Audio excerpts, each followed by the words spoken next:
Friends, நம்ம attached blouse அந்த மாதிரி ப்ளவுஸ் பீஸ்லாம் வெட்டி மிச்சம் இருக்கிற பீஸை நம்ம இப்படி கட் பண்ணி இதில் ஹேர் பேண்டு தைச்சி அதை யூஸ் பண்ணலாங்க. It's going to be a waste. அதில் ஒரு ஆர்ட்டு மேட்சிங்காக இருக்கும். அந்த சாரீ கட்டும்போது அந்த பேண்டு போட்டால் நல்லா மேட்சிங்காக இருக்குங்க.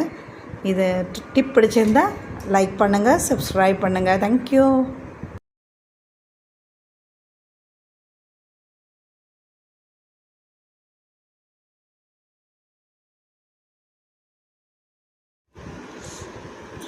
அப்புறம் கை ஊசியில் அந்த மெட்டீரியல் மட்டும் க்ளோஸ் பண்ணி தைச்சிடணுங்க.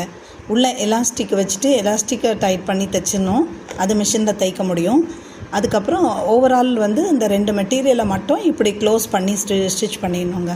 இப்படி ஸ்டிச் பண்ணிட்டா ஒரு அழகான பேண்ட் ரெடி. இது இது மாதிரி தான் நான் எப்போவுமே செய்வேங்க. சல்வார் கமீஸ் கூட அதனோட துப்பட்டாவில் கட் பண்ணி நம்ம தைச்சிடலாம். எப்போ போடும்போதும் பர்ஃபெக்ட் மேட்சாகவே இருக்கும். நம்மளோட இந்த டிசைன் பேட்டர்ன்லேயே இருக்கும் பேண்டு, ஹேர் பேண்டு.